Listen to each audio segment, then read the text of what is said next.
అందరికీ వందనాలండి. అందరూ బాగున్నారనుకుంటున్నాను. ఇప్పటివరకు మనం న్యాయాధిపతులు 1, 2 అధ్యాయాలు చదువుకున్నాం. ఈ 2 అధ్యాయాల్లో కూడా యెహోషువ కాలం ముగిసిన తర్వాత ఇజ్రాయేలీల్లో భక్తి తగ్గిపోయింది. వాళ్ళు కనానీయులతో కలిసి సహవాసం చేయడం వల్ల ఇజ్రాయేలీల్లో యెహోవాను ఎరుగని తరం ఒకటి పుట్టింది అని 1, 2 అధ్యాయాల్లో మనం చదువుకున్నాం. అలాగే అక్కడ చదువుకున్న ఇంకో విషయం కూడా మీ అందరికి కూడా గుర్తుండాలి.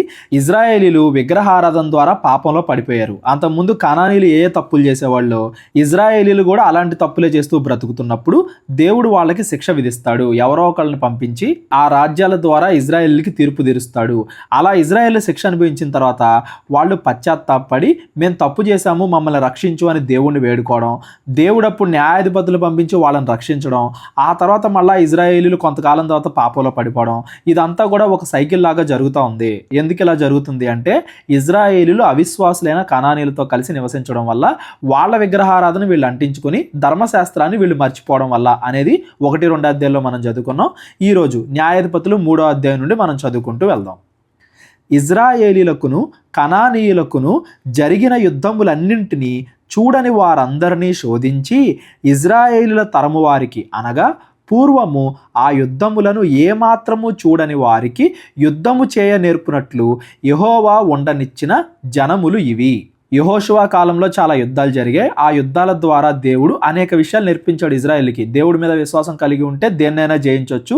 ఒకవేళ దేవుడి మీద విశ్వాసం లేకపోతే మన దగ్గర ఎంత సైన్యం ఉన్నా కానీ మనం ఓడిపోతాం. విశ్వాసం గురించి యుద్ధాల ద్వారా దేవుడు అనేక విషయాలు నేర్పించాడు ఇజ్రాయేలీలకి.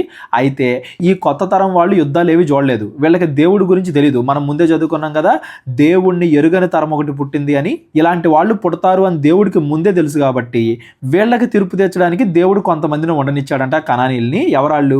ఫిలిస్తీయుల 5 సర్దారుల జనులను, కనానీయులు అందరును, సీదోనీయులను, బయల్హెర్మోను మొదలుకొని హమాతునకు పోవు మార్గము వరకు లెబానోను కొండల్లో నివసించు హివ్వీయులను యెహోవా మోషే ద్వారా తమ తండ్రులకిచ్చిన ఆజ్ఞలను వారు అనుసరింతురో లేదో తెలుసుకొనున్నట్లు ఇజ్రాయేలీలను పరిశోధించుటకై ఆ జనములను ఉండనిచ్చెను. వీళ్ళు ఫ్యూచర్లో తప్పు చేస్తారని దేవుడికి తెలుసు కాబట్టి వాళ్ళకి నేర్పించడానికి, వాళ్ళకి బుద్ధి చెప్పడానికి, వాళ్ళకి తీర్పు తెచ్చడానికి, దేవుడి లక్షణాలు వాళ్ళకి తెలియజేసి మార్పు చెందే అవకాశాన్ని వాళ్ళకి ఇవ్వడానికి ఈ కనానీల్ని దేవుడు వాళ్ళ మధ్య ఉండనిచ్చాడు.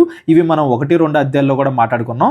మన 30 డే బైబుల్ కోర్సులో కూడా దేవుడు మనుషులకి ఎందుకు కష్టాలు పెడతాడు, మనుషులు తప్పు చేస్తారని దేవుడికి తెలిసినా కానీ దేవుడు ఎందుకు కొన్ని పరిస్థితులు పెడతాడు అనే విషయాన్ని మనం చాలాసార్లు మాట్లాడుకున్నాం కాబట్టి మళ్ళీ నేను ఇక్కడ ఎక్స్ప్లెయిన్ చేయట్లేదు. ఎవరికైనా ఏదైనా డౌట్ ఉంటే డిస్క్రిప్షన్లో నా నెంబర్ ఉంటుంది, కాల్ కానీ వాట్సాప్ కానీ చేయండి. వీళ్ళకి బుద్ధి చెప్పడానికి, తీర్పు తెచ్చడానికి, మారే అవకాశాన్ని ఇవ్వడానికి ఆ కనానీయులు కొంతమందిని దేవుడు వాళ్ళ మధ్యలోనే ఉంచాడు. ఎందుకు? వీళ్ళు దేవుణ్ణి అనుసరిస్తారో లేదో తెలుసుకొనున్నట్లు ఇజ్రాయేలీలను పరిశోధించుటకై ఆ జనములను ఉండనిచ్చెను.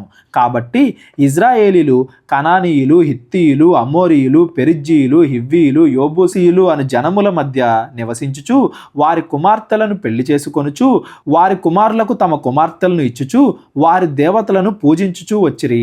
అట్లు ఇజ్రాయేలీలు యెహోవా సన్నిధిని దోషులై తమ దేవుడైన యెహోవాను మరచి బయలుదేవతలను, దేవతా స్తంభములను పూజించిరి. మనం 1, 2 అధ్యాయాల్లో కూడా మాట్లాడుకున్నాం. ఇజ్రాయేల్ విశ్వాసంతో యుద్ధం చేస్తే దేవుడు వాళ్ళని గెలిపిస్తాడు అని. కానీ ఇజ్రాయేలీలు భయపడి యుద్ధం చేయకపోవడం వల్ల వాళ్ళు కనానీయులతో కలిసి నివసించాల్సి వచ్చింది. అలా ఎప్పుడైతే అవిశ్వాసులతో కలిసి సహవాసం చేస్తామో వాళ్ళ యొక్క చెడ్డ లక్షణాలు వీళ్ళకి కూడా అంటుతాయి. పైగా ఇజ్రాయేల్ ఏం చేశారు? వీళ్ళ కుమార్తెలను వాళ్ళకి ఇవ్వడం, వాళ్ళ కుమార్తెలను వీళ్ళు తీసుకోవడం, అలాగా వాళ్ళ మధ్య పెళ్లిళ్ళు కూడా, కనానీయులకి ఇజ్రాయేల్కి మధ్య పెళ్లిళ్ళు కూడా జరుగుతున్నాయి. దేవుడు అసలు వాళ్ళతో కలిసి ఉండొద్దు అంటే వీళ్ళు ఎంతగా కలిసిపోయారో చూడండి. అలా దేవుడి ఆజ్ఞలను మీరి విగ్రహారాధన చేస్తూ ఉన్నారు కాబట్టి దేవుడి కోపం వచ్చింది. అసలు విగ్రహారాధన అంటే దేవుడికి కోపం, దాని ద్వారా ఎలాంటి పాపాల్లో పడిపోతారు, ఇవన్నీ కూడా మనం ముందే మాట్లాడుకున్నాం. ఇలా ఇజ్రాయేళ్లు పాపం చేయడం వల్ల అందును గూర్చి యెహోవా కోపము ఇజ్రాయేలీల మీద మండగా ఆయన అరామ్న హరాయిము యొక్క రాజైన కూషన్రి షాతాయిము చేతులకు దాసులనగుటకై వారిని అమ్మివేశాను అంటే ఆ కనాను రాజు వచ్చి వీళ్ళ మీద యుద్ధం చేసి వీళ్ళని బానిసలుగా చేసుకున్నాడు. దేవుడు ఇజ్రాయెల్ని గెలిపించలేదు, ఎందుకంటే ఇజ్రాయెల్ పాపం చేశారు కాబట్టి. దాని అర్థం అమ్మివేశాను అంటే దేవుడు తన సొంత జనాంగాన్ని బానిసలుగా వేరే వాళ్ళకి, కనానీయులకి అప్పగించాడు అని దాని అర్థం.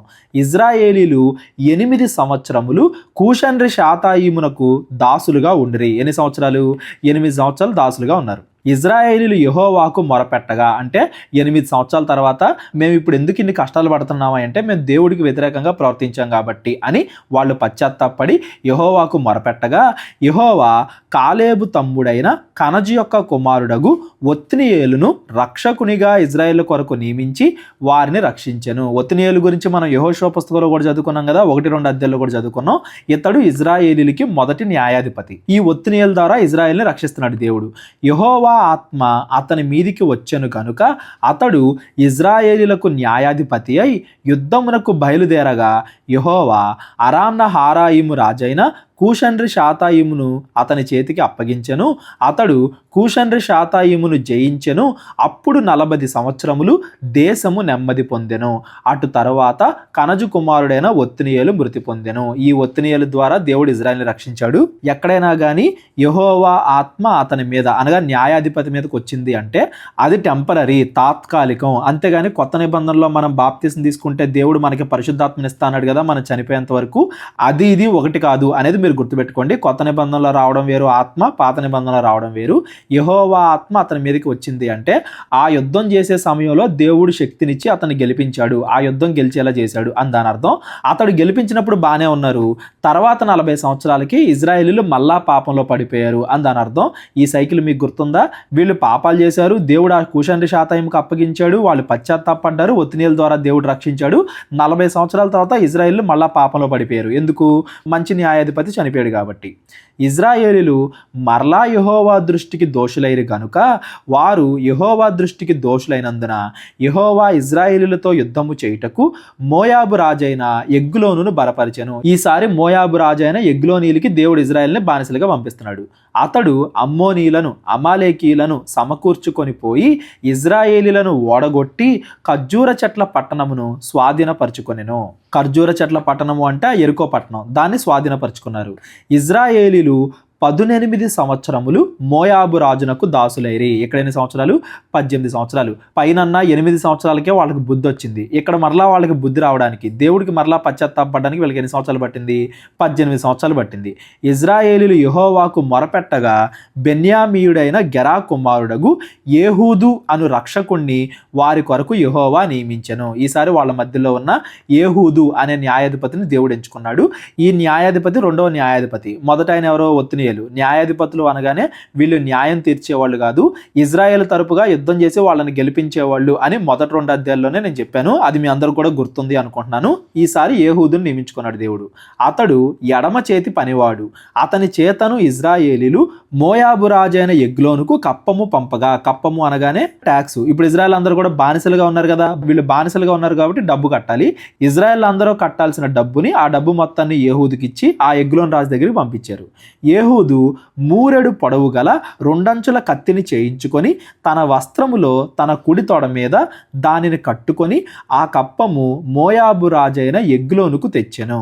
ఆ ఎగ్లోను బహుస్థూలకాయుడు. బహుస్థూలకాయుడు అనే పదం గుర్తుపెట్టుకోండి. ఏహూదు ఆ కప్పము తెచ్చి ఇచ్చిన తరువాత కప్పము మోసిన జనులను వెళ్ళనంపి గిల్గాలు దగ్గరున్న పెసిలీము నొద్ద నుండి తిరిగి వచ్చి, రాజా, రహస్యమైన మాట ఒకటి నేను నీతో చెప్పవలెను అనగా, అతడు తన యొద్ద నిలిచిన వారందరూ వెలుపలికి పోవు వరకు ఊరకొమ్మని చెప్పెను. అతని దగ్గర ఉన్న సైనికులందరినీ కూడా బయటికి పంపించేశాడు ఆ రాజు. ఇప్పుడు లోపల ఎవరెవరు ఉన్నారు? ఎగ్లోను రాజు, ఏహూదు న్యాయాధిపతి, వీళ్ళిద్దరు మాత్రమే ఉన్నారు. ఏహూదు అతని దగ్గరకు వచ్చినప్పుడు అతడు ఒక్కడే చల్లని మేడగదిలో కూర్చుని ఉండెను. అంటే ఆ రూమ్లో వీళ్ళిద్దరు మాత్రమే ఉన్నారు, రాజు ఏహూదు, వీళ్ళిద్దరు మాత్రమే ఉన్నారు. ఏహూదు, నీతో నేను చెప్పవలసిన దేవుని మాట ఒకటి ఉన్నదని చెప్పగా అతడు తన పీఠము మీద నుండి లేచెను. అప్పుడు ఏహూదు తన ఎడమ చేతిని చాపి తన కుడి తొడ మీద నుండి ఆ కత్తిని తీసి కడుపు మీద అతన్ని పొడిచెను. పిడియును కత్తి వెంబడి దొరగా కొవ్వు కత్తి పైకి కప్పుకొనినందున అతని కడుపు నుండి కత్తిని తీయలేకపోయాను, అది వెనుక నుండి బయటికి వచ్చి ఉండెను. ఈ ఏహూదు పొడిచిన కత్తి అనేది లోపలికి దాని పిడితో సహా ఎగ్లోను రాజు యొక్క కడుపులోకి వెళ్ళిపోయింది. అతడు స్థూలకాయుడు కాబట్టి, ఆ కాలంలో స్థూలకాయులు అంటే ఏ పని చేయకుండా ఖాళీగా తిని కూర్చుంటున్నాడు అని దాని అర్థం. కత్తితో పొడిచినప్పుడు వెంటనే వైద్యం చేస్తే రక్షింపబడే అవకాశం ఉండేది. కాకపోతే అతడు కదలలేడు కాబట్టి, స్థూలకాయుడిగా ఉన్నాడు కాబట్టి ఆ కత్తి పోటుకి అక్కడే కొంతసేపటి తర్వాత మరణించాడు అని దాని అర్థం. ఒక్కొక్క రాజుకి ఒక్కొక్కలాగా దేవుడు తీర్పు తీరుస్తాడు కదా. ఎవరు ఎలాంటి వాళ్ళో అలాగే దేవుడు తీర్పు తీరుస్తాడు. ఇప్పుడు ఇజ్రాయెల్ విగ్రహారాధన చేశారనుకో, వాళ్ళకన్నా ఎక్కువగా విగ్రహారాధన చేసి వాళ్ళకన్నా ఎక్కువ తప్పులు చేసే వాళ్ళని, ఎక్కువ విగ్రహారాధన చేసే వాళ్ళని వాళ్ళ మీదకి యుద్ధానికి పంపించి వాళ్ళకి తీర్పు తీరుస్తాడు. అలాగే 1-2 అధ్యాయాల్లో కూడా మనం మాట్లాడుకున్నాం. ఒక రాజు ఏం చేస్తాడు, తన దగ్గర ఉన్న మిగతా రాజుల యొక్క చేతి బొటన వేళ్ళు, కాలు బొటన వేళ్ళు కట్ చేసి బానిసలుగా చేసుకుంటాడు. అలాగే తీర్పు తీరుస్తాడు దేవుడు కూడా. ఇజ్రాయెల్ కూడా అతని చేతి బొటన వేళ్ళు, కాలి బొటన వేళ్ళు తీశారని మనం చదువుకున్నాం. అలాగా ఈ ఎగ్గులోనికి కూడా దేవుడు ఆ రకంగానే తీర్పు తీరుస్తున్నాడు అని దాని అర్థం. అతని కత్తితో పొడిచిన తర్వాత అప్పుడు ఏహూదు పంచపాలిలోనికి బయలు వెళ్ళి తన వెనకను ఆ మేడగది తలుపు వేసి గడియ పెట్టాను. లోపల నుంచి డోర్ క్లోజ్ చేసేసి వేరే వైపు నుండి వెళ్ళిపోయాడు. పంచపాలి అనగానే బాల్కనీ అనుకోండి ఒక రకంగా, అటు నుంచి పారిపోయాడు.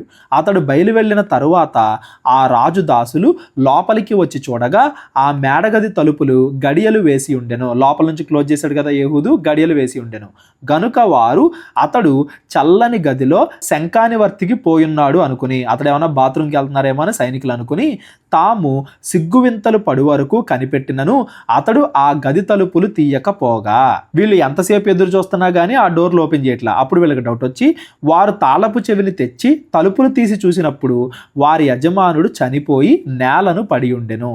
వారు తడవు చేయుచుండగా ఏహూదు తప్పించుకొని పెసిలీము దాటి సేయిరాకు పారిపోయాను. ఇదంతా జరిగే సమయంలో వాళ్ళకి కనుక్కోవడానికే సమయం పట్టింది కదా రాజు చనిపోయాడని. ఇదంతా జరిగే టైంలో ఏహూదు పారిపోయి అతడు వచ్చి ఎఫ్రాయిముల కొండలో బూరను ఓదగా ఇజ్రాయేలీలు మన్య ప్రదేశము నుండి దిగి అతని యొద్దకు వచ్చిరి.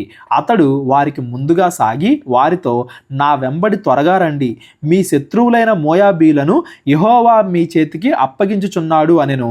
కాబట్టి వారు అతని వెంబడి దిగివచ్చి మోయాబు నెదుటి యోర్దాను రేవులను పట్టుకొని ఎవనిని దాటనీయలేదు. ఆ కాలమున వారు మోయాబీలలో బలము గల శూరులైన పరాక్రమశాలులను 10,000 మందిని చంపిరి, ఒకడును తప్పించుకొనలేదు. ఆ దినమున మోయాబీలు ఇజ్రాయేళ్ల చేతి కింద అణచబడగా దేశము 80 సంవత్సరములు నిమ్మళముగా ఉండెను. ఏహూదు ఏం చేశాడు, పరిగెత్తుకుంటా వచ్చి సైన్యాన్ని గ్యాదర్ చేసి ఆ సైన్యం అంతటితో కలిసి యుద్ధం చేశాడు. దేవుడు వీళ్ళని గెలిపించాడు కాబట్టి మళ్ళా 80 సంవత్సరాలు ప్రశాంతంగా ఉన్నారు. ఈ 80 సంవత్సరాలు ఎందుకు రాయబడిందంటే 80 సంవత్సరాల తర్వాత మళ్ళా ఇజ్రాయేల్ పాపంలో పడిపోయారు అని దాని అర్థం. అతని తరువాత అనాతు కుమారుడైన షమ్గరు న్యాయాధిపతిగా ఉండెను. అతడు ఫిలిస్తీన్లలో 600 మందిని మునుకోలు కర్రతో హతము చేసెను. అతడును ఇజ్రాయిలును రక్షించెను. ఆ ఏహూద్ తర్వాత షమ్గరు అనే న్యాయాధిపతి వచ్చాడు. ఇతడు 3వ న్యాయాధిపతి. ఇతడు ఎలా చంపాడు, మునుకోల కర్ర. వ్యవసాయంలో పనిముట్లు ఉంటాయి కదా, నాగల్లాగా చివరిలో కొంచెం కొక్కేలా ఉంటుంది, అట్లాంటి వ్యవసాయ పనిముట్టుతో 600 మందిని చంపాడంట. అంటే దేవుడు అతనికి తోడై ఉండి ఈసారి ఫిలిస్తీన్లతో యుద్ధం గెలిపించాడు. పైనేమో మోయాబీలు. అలాగా ఇజ్రాయిల్ అందరూ కూడా ఈ సైకిల్ మీకు గుర్తుందా, వాళ్ళు పాపంలో పడిపోవడం, దేవుడు వాళ్ళని శిక్షించడం, వాళ్ళు మరలా పశ్చాత్తాపడడం, దేవుడు ఏదో న్యాయాధిపతిని పంపించి వాళ్ళని రక్షించడం, ఇజ్రాయిల్ మళ్ళా పాపంలో పడిపోవడం. వీళ్ళు కూడా మనలాగే ఉన్నారు. ఇప్పుడు మనం కూడా అంతే కదా, దేవుడి ఇష్టానుసారంగా బ్రతుకుదాం అనుకుంటాం, ఎక్కడో చోట మళ్ళా పాపంలో పడిపోతాం, మళ్ళా దేవుడి ఇష్టానుసారంగా బతుకుదాం అనుకుంటాం. ఒక జీవితంలోనే మనం ఎన్నిసార్లు ముందుకి వెనక్కి తిరుగుతూ ఉంటే ఇజ్రాయేల్ అన్ని సంవత్సరాల కాలంలో ఎన్నిసార్లు దేవుడు కోపం తెప్పించారు, ఎన్నిసార్లు శిక్షింపబడ్డారు, మళ్ళీ ఎన్నిసార్లు రక్షింపబడ్డారు అనేది మనకు అర్థం అవ్వాలి. చూడండి, ఎల్లే కొద్దీ న్యాయాధిపతుల్లో కూడా మాదిరి తత్వం పోతుంది. ఒత్నియాలు ఉన్నప్పుడు డైరెక్ట్ గా యుద్ధాల్లాగా గెలిచారు. ఏహూద్ ఉన్నప్పుడు రాజుని రహస్యంగా చంపాల్సి వచ్చింది, ఆ తర్వాత యుద్ధం చేశారు. షమ్గర్ ఉన్నప్పుడు వ్యవసాయంలో వాడే పనిముట్ల ద్వారా దేవుడు ఇజ్రాయెల్కి రక్షణ కల్పించాడు. ఇక్కడ విషయం ఏంటంటే దేవుడు కుడి చేతివాడా ఎడం చేతివాడా, మంచి సైనికుడా కాదా, వ్యవసాయం చేసేవాడా యుద్ధం చేసేవాడా, దేవుడు ఇలాంటి ఏం చూడడం. దేవుడు ఆ సమయానికి ఇజ్రాయెల్ని రక్షించాలి అనుకుంటే ఎలాగైనా రక్షిస్తాడు. ఎదుటి వాళ్ళకి తీర్పు తెచ్చడానికి వివిధ రకాలైన మార్గాలు ఎంచుకుంటా వస్తాడు. ఇక్కడ మనం బాగా అర్థం చేసుకోవాల్సింది ఏంటంటే ఇజ్రాయేలీలు ఈ సైకిల్ నుండి బయటపడట్లేదు. వాళ్ళు ఎన్నిసార్లు దేవుడు రక్షించినా కానీ మరలా పాపంలో పడిపోతున్నారు. న్యాయాధిపతుల్లో కూడా మాదిరి తత్వం తగ్గిపోతా వస్తుంది అనేది మనం గమనించాలి. ఈ 3-4 అధ్యాయాల్లో న్యాయాధిపతులు పర్లేదు, కొంచెం మంచిగానే ఉంటారు. మనం రేపొద్దు నుండి మాట్లాడుకుంటాం న్యాయాధిపతులు 6వ అధ్యాయం నుండి. అక్కడ నుండి అయితే న్యాయాధిపతుల్లో ఇంకా చెడుతత్వం పెరిగిపోద్ది. అంటే కొద్ది కొద్దిగా అటు ఇజ్రాయెల్లోనూ పాపం పెరుగుతుంది, ఇటు నాయకుల్లోనూ మాదిరి తత్వం తగ్గిపోతా వస్తుంది అనేది మనం గమనించాలి. న్యాయాధిపతులు 4వ అధ్యాయం. ఏహూదు మరణమైన తరువాత ఇజ్రాయేలీలు ఇంకనూ యెహోవా దృష్టికి దోషులైరి గనుక యెహోవా హోసోరులో ఏలు కనాను రాజైన యాబీను చేతికి వారిని అప్పగించెను. ఈసారి యాబీను రాజుకు అప్పగించాడు. అతని సేనాధిపతి అన్యుల హరోషెతులో నివసించిన సీసెరా. అతనికి 900 ఇనుప రథములు ఉండెను. ఈ రాజు యాబీను, అతని యొక్క సేనాధిపతి సీసెరా. ఈ సేనాధిపతిని చూసుకునే ఆ రాజు గర్వం, గొప్ప సైనికుడు, 900 ఇనుప రథాలు ఉన్నాయి కాబట్టి ఎవరేం చేయలేరు అన్నట్టుగా గర్వంతో ఉన్నారు. దేవుడు వీళ్ళకే ఇజ్రాయేలీలను అప్పగించాడు. ఇజ్రాయేలీకి తీర్పు అనమాట. అతడు 20 సంవత్సరములు ఇజ్రాయేలీలను కఠినమైన బాధ పెట్టగా ఇజ్రాయేలీలు యెహోవాకు మొరపెట్టిరి. ఈసారి ఎన్ని సంవత్సరాలు పట్టింది? 20 సంవత్సరాలు పట్టింది ఇజ్రాయేలీలు వాళ్ళ తప్పును వాళ్ళు గుర్తించడానికి. స్టార్టింగ్లోనేమో 8 సంవత్సరాలే పట్టింది, తర్వాత ఏమో 18 సంవత్సరాలు పట్టింది, ఇప్పుడేమో 20 సంవత్సరాలు పట్టింది వాళ్ళ తప్పును వాళ్ళు గుర్తించడానికి, దేవుడికి మరలా దగ్గర అవడానికి. ఆ కాలమున లప్పీదోతునకు భార్య అయిన దెబోరా అను ప్రవక్తి ఇజ్రాయేలీలకు న్యాయాధిపతిగా ఉండెను. ఇప్పుడు దేవుడు ఎవరిని ఎంచుకుంటున్నాడు? దెబోరా అను ప్రవక్తి. ఆడవాళ్ళ మగవాళ్ళ అని కూడా లేదు. దేవుడు ఆ సమయానికి ఎవరిని ఎంచుకోవాలనుకుంటే, ఆ సమయానికి ఎవరిలో ఎక్కువ విశ్వాసం ఉంటే వాళ్ళని దేవుడు ఎంచుకుంటాడు అని దాని అర్థం. ఈసారి దెబోరా అను ప్రవక్తిని దేవుడు ఎంచుకుంటున్నాడు అని దాని అర్థం. ఆమె ఎఫ్రాయిముల మన్యమునందలి రామాకును బేతేలుకును మధ్యనున్న దెబోరా సరళవృక్షము కింద తీర్పుకై కూర్చుండుటకు వద్దు. ఆమె ఎప్పుడు కూడా ఆ చెట్టు దగ్గర కూర్చుని ఇజ్రాయెల్కి తీర్పు తెచ్చింది కాబట్టి దెబోరా సరళవృక్షం అని ఆ చెట్టు పేరుకి ఆమె పేరు వచ్చేసింది. అక్కడ ఆవిడ తీర్పు తీరుస్తూ ఉంటుంది. సామాన్యంగా తీర్పు చేయుటకై ఇజ్రాయేలీలు ఆమె వద్దకు వచ్చుచూ ఉండ్రి. ఆమె దగ్గరకు వచ్చేవాళ్ళు ఇజ్రాయేలీలు. ఆమె నఫ్తాలి కాదేశులో నుండి అబీనోయము కుమారుడైన బారాకును పిలువనంపి అతనితో ఇట్లా, నేను ఈ బారాకు అనే పేరు కూడా మనకు గుర్తుండాలి, ఇతడు కూడా మంచి విశ్వాసి. ఆ దెబోరా ఏం చేసింది? బారాకును పిలిపించి, నీవు వెళ్ళి నఫ్తాలీలలోను జబూలూనీల్లోను 10,000 మంది మనుషులను తాబోరు కొండ యొద్దకు రప్పించుము.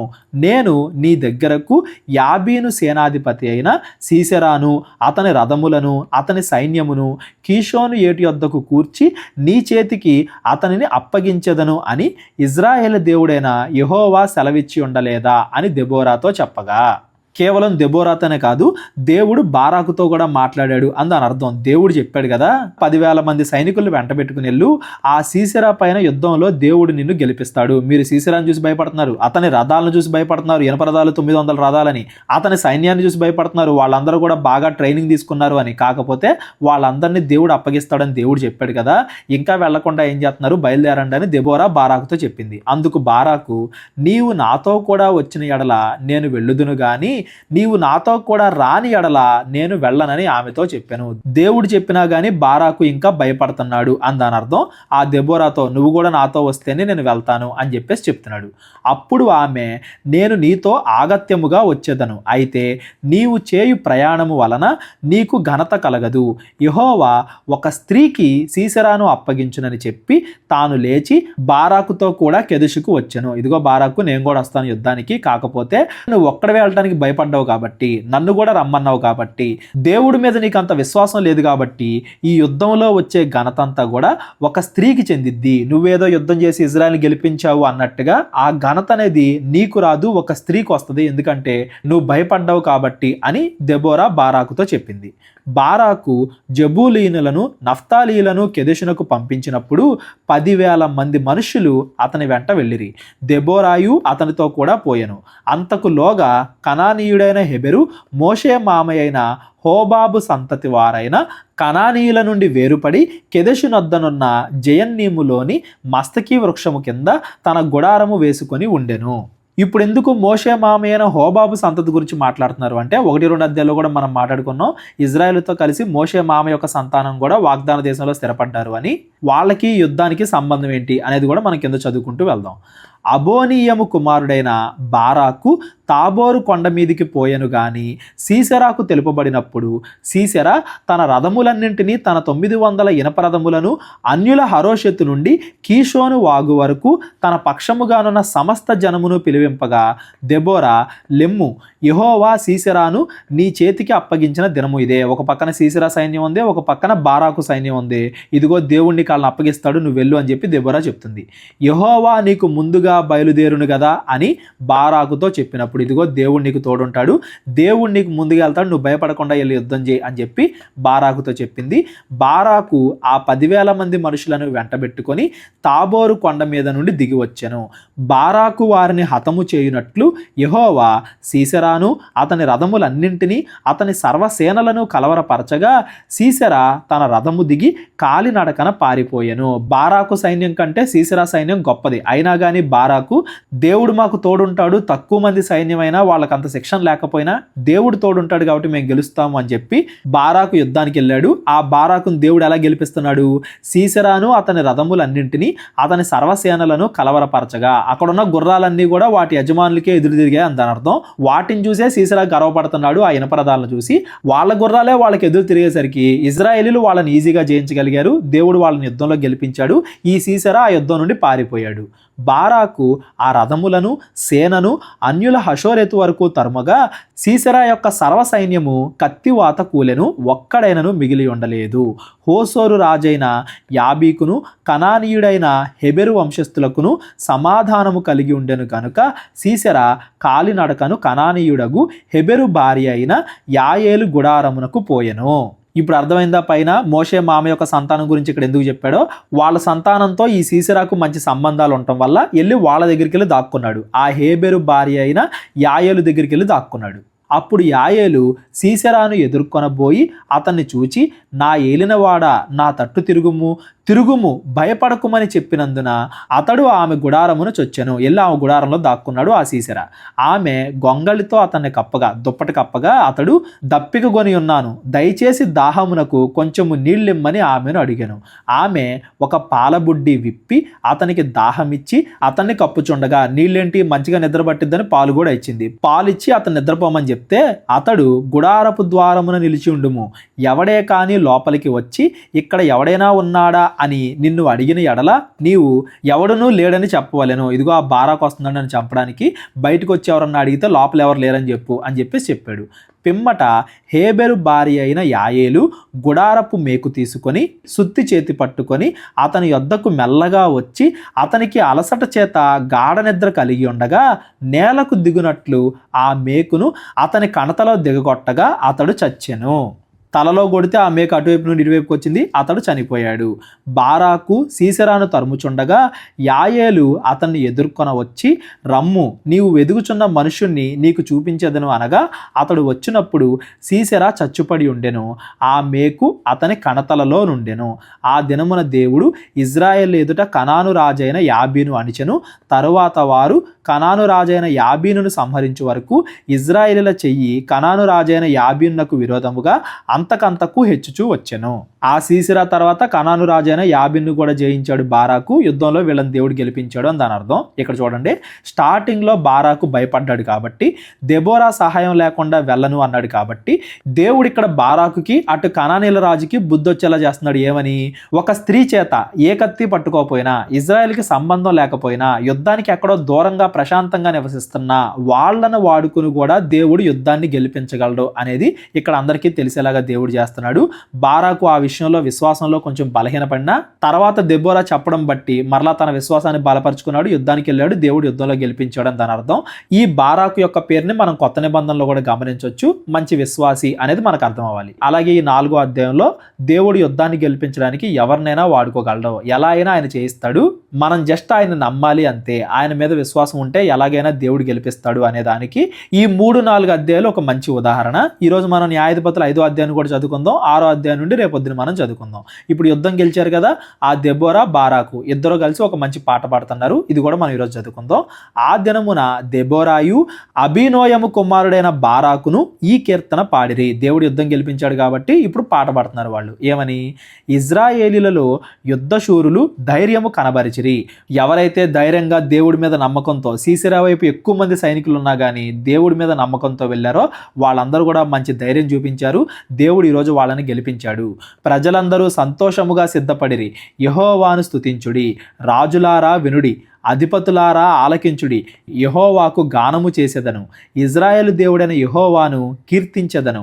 యెహోవా, నీవు షేయూరు నుండి బయలుదేరినప్పుడు, ఎదోము పొలము నుండి బయలుదేరినప్పుడు భూమి వణికెను, ఆకాశము నీళ్లను కురిపించెను, మేఘములను వర్షించెను. యెహోవా సన్నిధిని కొండల్లో నుండి ప్రవాహములు వచ్చెను. ఇజ్రాయేలు దేవుడైన యెహోవా సన్నిధిని సీనాయిలో నుండి ప్రవాహములు వచ్చెను. దేవుని కీర్తిస్తున్నారు పాట ద్వారా. దేవుడు మాట్లాడితే ఎలా ఉంటుంది, ఎంత భయంకరంగా ఉంటుంది, దేవుడు తీర్పు తీరిస్తే ఎలా ఉంటుంది, ఎంత భయంకరంగా ఉంటుంది అనేది పాట ద్వారా ఎక్స్ప్రెస్ చేస్తున్నారు. అనాతు కుమారుడైన షమ్గరు దినములలో, యాయేలు దినములలో రాజమార్గములు ఎడారులాయను. పైన ఏమో 3వ అధ్యాయంలో షమ్గర్ గురించి మాట్లాడుకున్నాం, 4వ అధ్యాయంలోనేమో యాయేలు గురించి మాట్లాడుకున్నాం. వీళ్ళ ద్వారా విచిత్రమైన వారి ద్వారా విచిత్రమైన మార్గాల్లో దేవుడు తీర్పు తీర్చాడు. షమ్గర్ ఏమో వ్యవసాయ పనిముట్టుతో యుద్ధం చేశాడు, యాయేరేమో తన గుడారం మేకుతో యుద్ధం చేసింది. విచిత్రమైన మార్గాల్లో దేవుడు రాజులకు తీర్పు తీర్చాడు. ప్రయాణస్తులు చుట్టుత్రోవల్లోనే నిలిచిరి, ఇజ్రాయేలీల అధిపతులు లేకపోయిరి. దెబోరా అను నేను రాకమునుపు, ఇజ్రాయెల్లో నేను తల్లిగా ఉండక మునుపు వారు లేకపోయిరి. దెబోరాకు ముందు మంచి నాయకులు ఎవరు లేరంట. మనం 1-2 అధ్యాయాల్లోనే మాట్లాడుకున్నాం కదా, నాయకత్వం లేకపోవడం వల్ల, ఇజ్రాయెల్లో యెహోషువ లాంటి గొప్ప గొప్ప భక్తులు లేకపోవడం వల్లే ఇజ్రాయెల్ పదపద్దాకా పాపంలో పడిపోతున్నారు అని కూడా మనం చదువుకున్నాం. మంచి నాయకులు కరువు అయ్యారు ఇజ్రాయేలీల్లో. అలాంటి సమయంలో దెబోరా నన్ను పుట్టించాడు దేవుడు.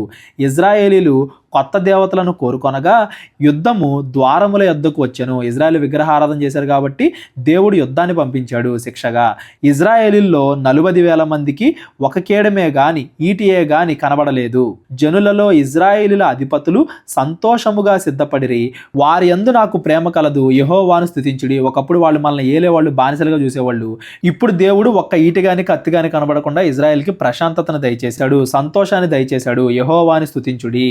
తెల్ల గాడిదల నెక్కువారులారా, తివాసుల మీద కూర్చుండు వారులారా, త్రోవలో నడుచువారులారా, ఈ సంగతి ప్రకటించుడి. ఇజ్రాయేల్లారా, కానానీలారా, దేవుడు చేసిన ఈ గొప్ప కార్యాన్ని అందరికీ ఈరోజు చాటి చెప్పండి. మీరు విలుకాండ్ర ధ్వనికి దూరముగా నుండివారు, నీళ్లు చేదుకొని స్థలముల్లో నుండివారు యెహోవా నీతి క్రియలను ప్రకటించెదరు.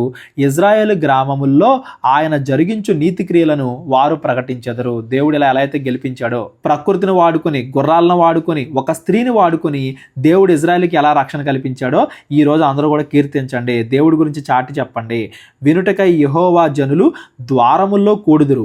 దెబోరా మేలుకొనుము, మేలుకొనుము, దెబోరా మేలుకొనుము, మేలుకొనుము. బారాకు కీర్తన పాడుము.